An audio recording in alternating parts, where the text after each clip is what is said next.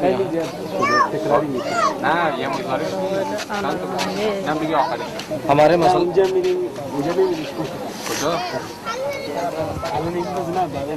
हमारे मसला यहाँ जो बदमाश है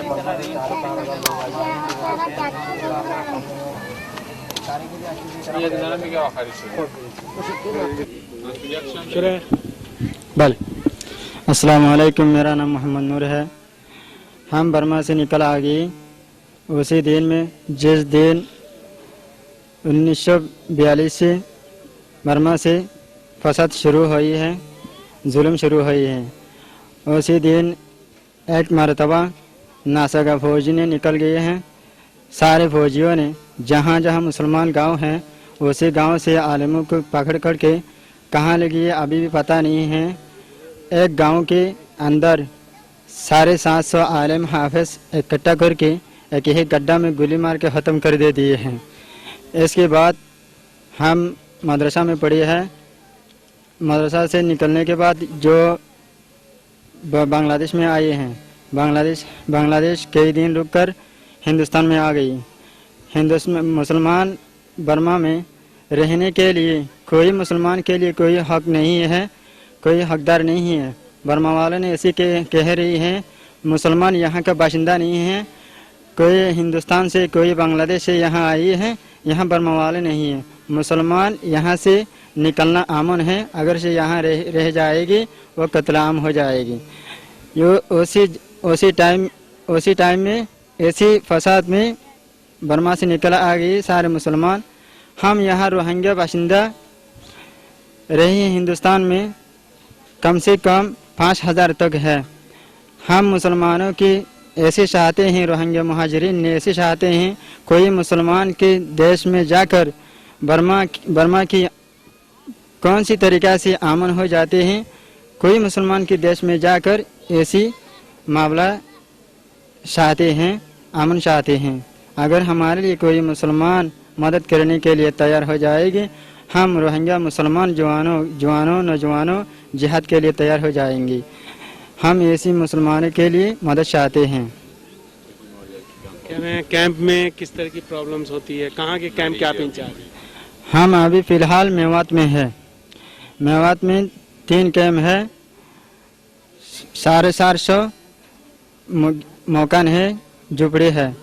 वहाँ मेवात में रहती है। मेवात हरियाणा डिस्ट्रिक्ट नूहू में है। वहाँ बारिश होती है या और सब मुश्किलात होती है, जाड़ा नज़दीक है, तो वहाँ किस तरह की दुश्वारी आती है? जो हमारे इंतज़ाम सारे इंतज़ाम नवायहक इंजो ने ठीक करके दे दिए हैं, मगर अभी फ़िलहाल मेवात में जो पढ़ाई के लिए एक टीचर के लिए ज़रूरत है, पढ़ाई के लिए जो दुनियावी के इल्म से माहरूम है, दीनी इल्म पढ़ते रहे। क्या मतलब और दूसरे मुस्लिम कंट्री से आपकी क्या उम्मीद है? दूसरे मुसलमान कंट्री में हम जाने के लिए उम्मीद है, ऐसी उम्मीद है जहाँ भी जाएंगे वहाँ से मदद लेकर हम बर्मा से जिहाद करने के लिए आरज़ू है, तमन्ना है। बहुत बहुत शुक्रिया आपका। Very good. ये सारी फिल्म में बैठ के खाने को मिल रहा, हम लोग तो नहीं समझ में इसको सीधा तो सूरत में नहीं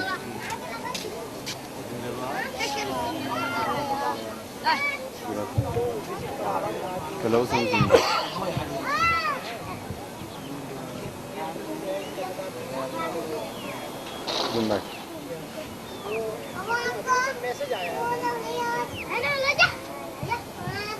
स्कूल का एक आर्ट टीचर कोई वो करके ये मोर कम से कम तालीम होता रहेगा ना, तो जो है जैसे बटला हाउस में है वहाँ सब मुसलमान ही हैं, तो अगर ठेला वेला लगाएं आप लोग लगा करके फल वाल ये सब बेचेंगे, तो अपने मुसलमान भाई हैं तो सब हेल्प ही होगा।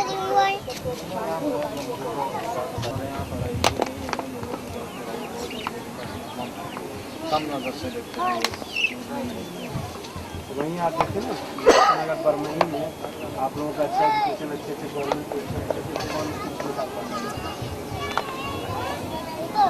कहीं भी आपको जगह बनानी है, हर आदमी जगह जिसके पास पैसा है उसके पास कितना पैसा है, पैसा रखने की जगह नहीं।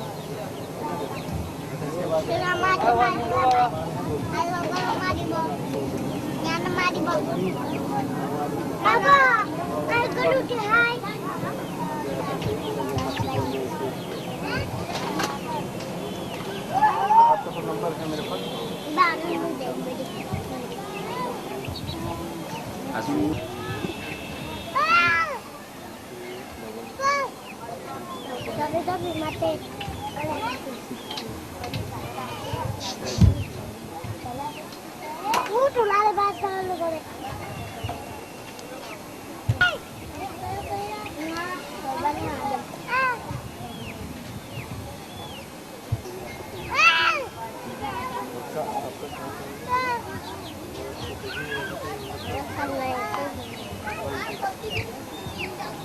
कार्डदारी है, कार्डदारी विजिटिंग कार्ड देखिए।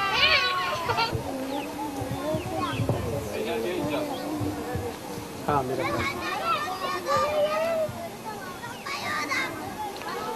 शर्ट सीधे हाँ ना तो क्या ला रहा हूँ